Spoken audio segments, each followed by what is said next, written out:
All I have to do is try to make sense. I don't think you'll have any hard time with that. Rick, what we'll probably do is we'll record a little intro talking about MAPS a little bit, but since we only got a few minutes with you, we'll just talk to you about where MAPS is at, phase 3 trials, which is super exciting. And we talked to you a little bit in Michigan. We're a local terrestrial radio show that talks about psychedelic science and cannabis on a gospel radio station, which is the best part about it, right? So, your listeners are your listeners also like fundamentalist Christians, or that's what we're hoping for. So yeah. we have a group of 2,000 people that are like-minded, an online group, and we also have an uncensored podcast. But why we stay on terrestrial radio is for the people that we don't know that we're hitting. We're hoping that the person that's listening to sermons at 5 o'clock when it flips over at 6 o'clock, and these guys have Terrence McKenna leading into their show. Maybe these people are like, what am I on board for? So hopefully we're changing some minds through the old. Could you no worries, sure. I just want to say hello and just say how excited it is about Mark. Yeah.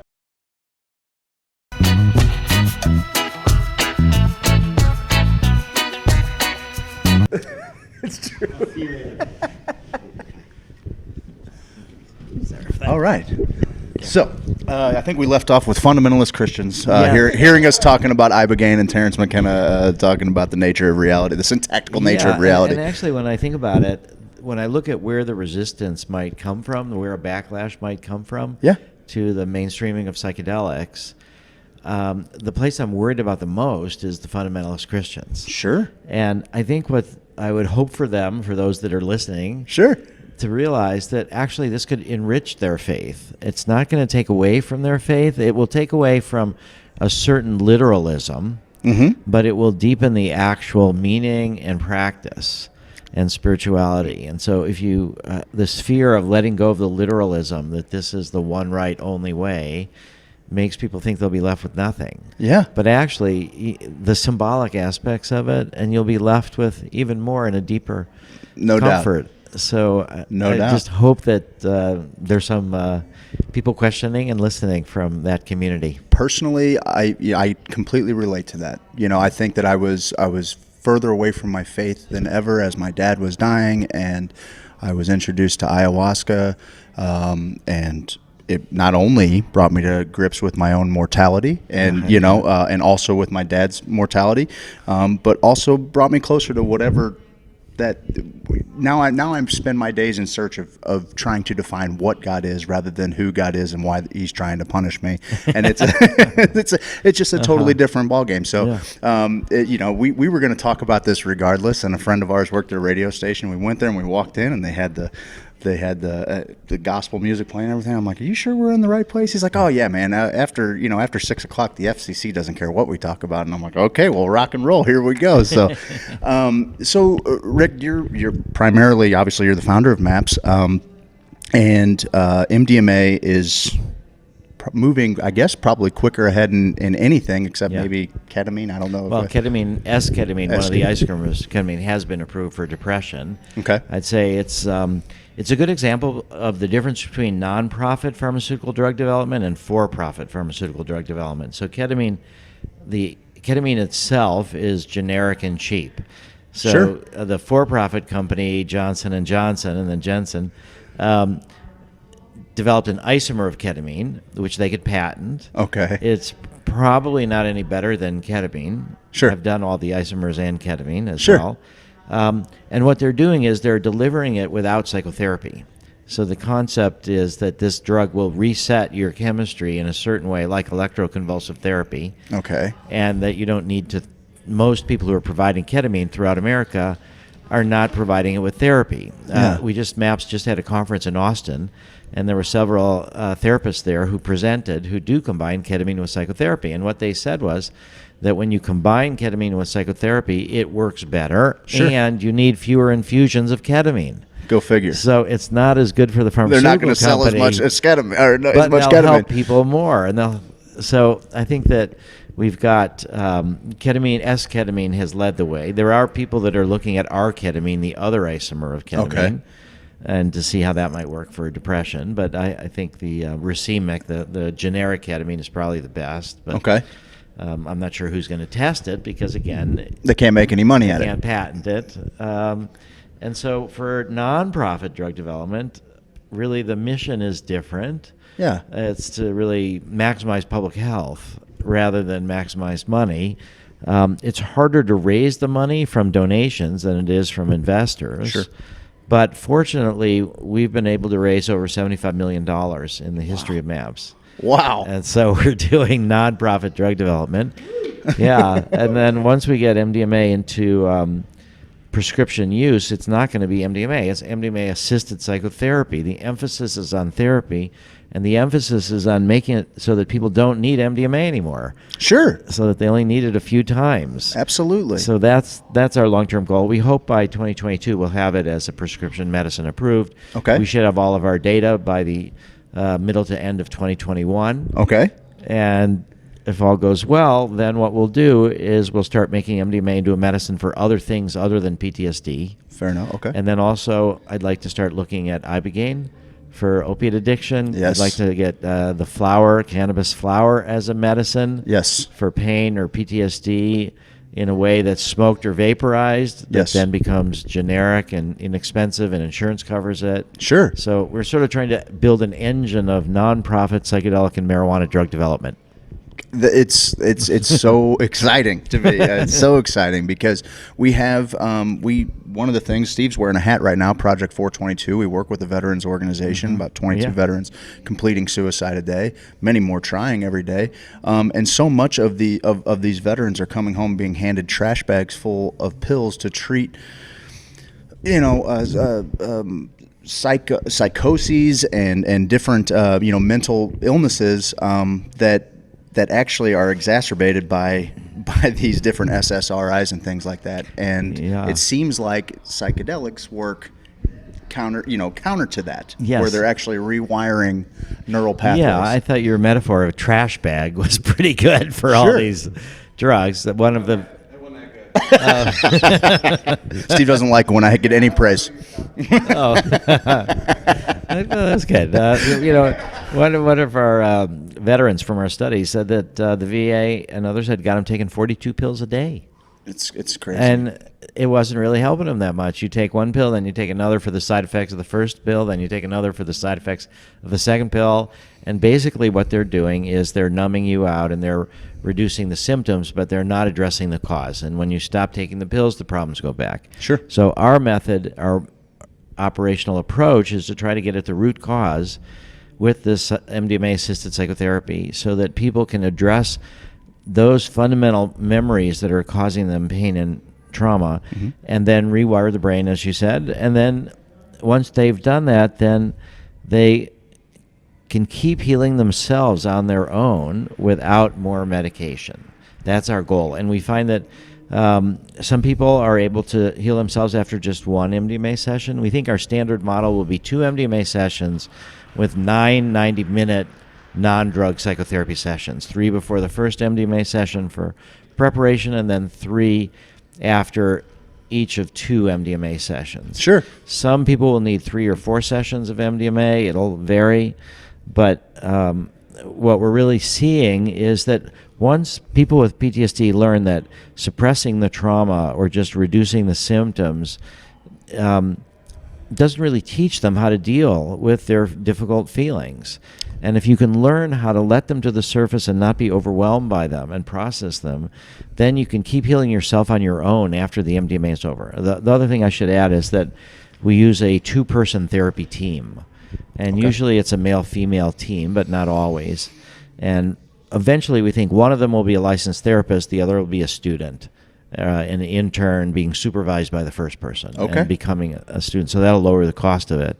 But the 2-person model we think is very effective. Often most of us, we're all traumatized. Just reading the newspaper is traumatic, thinking about climate change, thinking about nuclear weapons, fundamentalism, warfare all over the place. You're just traumatized just by paying attention. Sure. And so our long-term goal is both to work for medicalizing these drugs. And also we're here at the Drug Policy Alliance Conference, which is about drug policy reform. Yes. So I think that people should be able to access these drugs on their own with proper education, with pure drugs.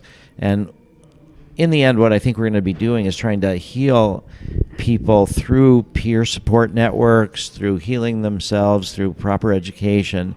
And then only the hardest cases will go to the clinic settings where we have the professionals. And the sad thing is that there's more than enough of the hardest cases that will need to go to these clinics. That's interesting, the peer groups, because right now I'm not sure how many people have gone through maybe a few hundred, something like that. I mean, well, of the people the therapists that we've so we have at this point several hundred people have been through our training PTSD. Been through our treatment PTSD. Right. And we've got 84 therapists working on phase 3 right now. We're training another 40 or 50 as we expand to Europe. There could potentially be tens of thousands, hundreds of thousands of people with traumatic symptoms that could use this, but how long does each session last? Well, potentially? The VA has just recently put out a number saying there's 8 million PTSD sufferers in the United States. Okay. And just think about the rest of the world. And that's people who qualify for a diagnosis of PTSD. There's a lot of people traumatized that don't rise to the level of being diagnosed with PTSD, but their lives are negatively impacted by the trauma that they've experienced. So we anticipate that the number of therapists we can train, no matter how many we can train, the demand and the need is going to be higher than that. And each co-therapy team can treat only 20 or 25 people a year. Right, just because of how long it takes to do one session itself, and then the integration that goes into it. That's what, that struck me. That was one of my main questions. So the peer groups is a big answer to that, but obviously removing a lot of stigma is well, and we're also looking at group therapy. So that's another thing we're starting to explore. The Veterans Administration has done studies with individual therapy versus group therapy, and what they've shown is that the group therapy doesn't seem to work quite as well. Okay. That there's shame, there's stigma, there's problems. People need to also tell their stories. But group therapy, if it's 80% as good, but only 25% the cost, then we'll roll out of massive group therapy as well. No doubt. But that's the stage. We're at the very early stage of trying to get permission to do a group therapy study. It's so exciting, Rick. I want to be respectful of your time. I could talk to you for hours and hours and hours. Well, ask me a hard question. Well, I'll tell you what. Let's ask you a hard question. Okay. What song do you want to make sure is played at your funeral, Rick? Let's see. That's a good question. I would say Dark Star. Oh, okay. Nice. Nice. Okay, so Steve asks everybody, what is the best animal? If all of the animals were put in a coliseum, what animal reigns supreme? Oh, my gosh. Well, do you know that I've raised a purebred Alaskan timber wolf for 2 years? That's the coolest shit ever. Yeah. I got him when he was 8 weeks old.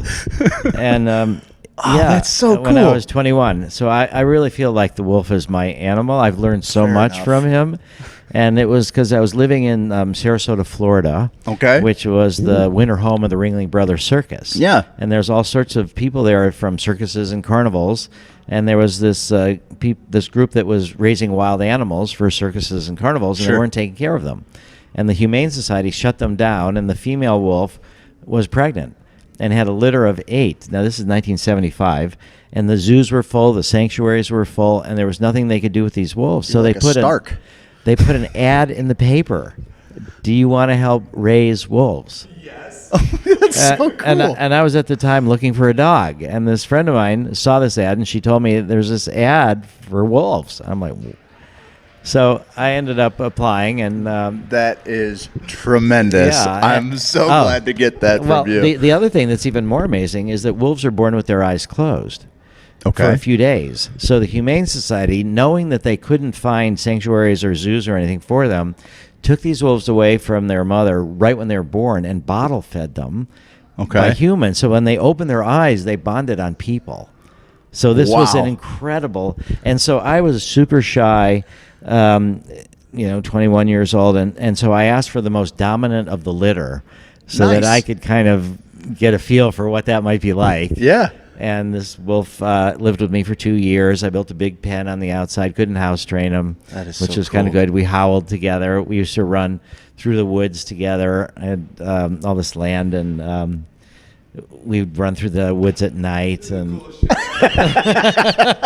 it is really cool. Well, yeah. So did you ever hear of a book, Zen and the Art of Motorcycle Maintenance? I actually have heard of it. I have not read it. I would highly recommend it. Okay. But the reason I mention that is there's a character in there called Phaedrus, which is from the Plato Dialogues. And Phaedrus, in the book, they say that Phaedrus is the word for wolf.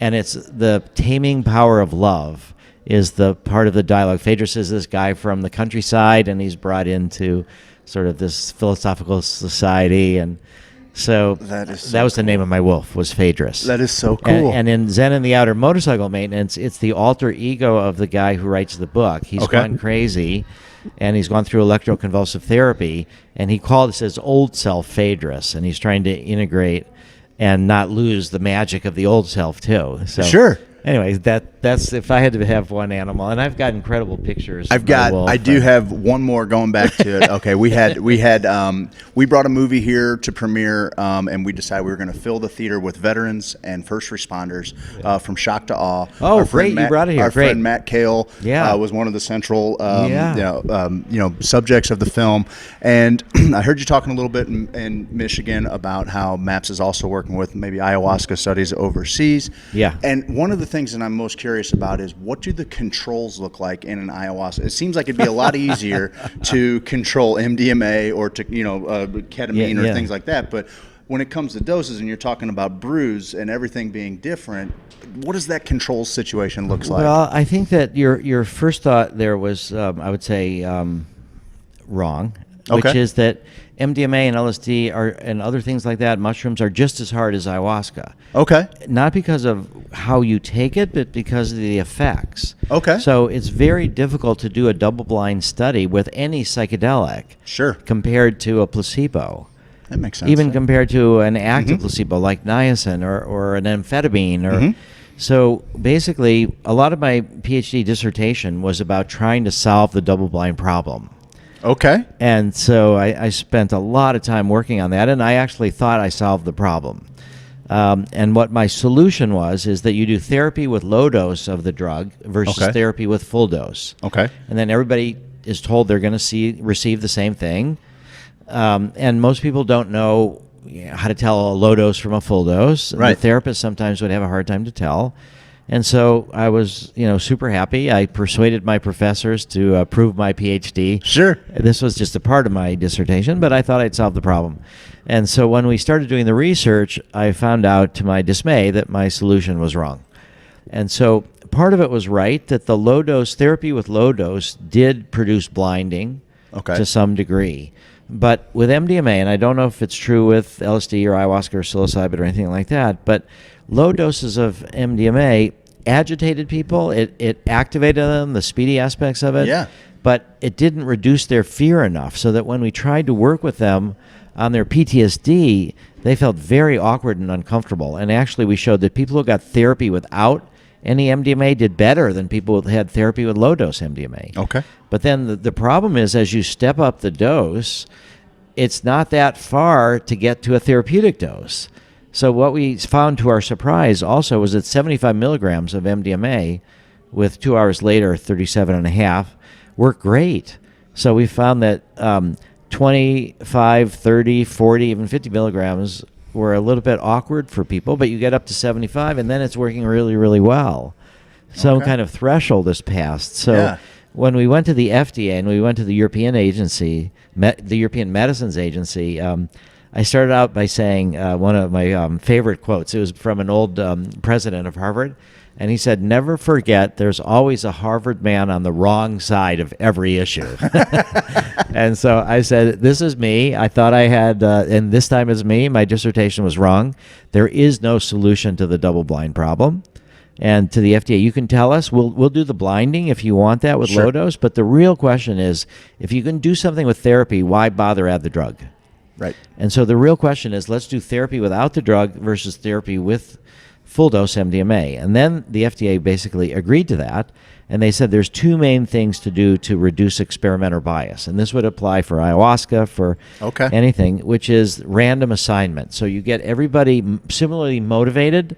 They know they'll either get the placebo or they'll get the therapy with the drug, but they're all similarly motivated to get better. So random assignment is really important, because some studies will take, here's a group of people, they've gone through this treatment, there's a bunch of them that didn't work for, and so then we'll take the volunteers and they'll go in to get this next treatment.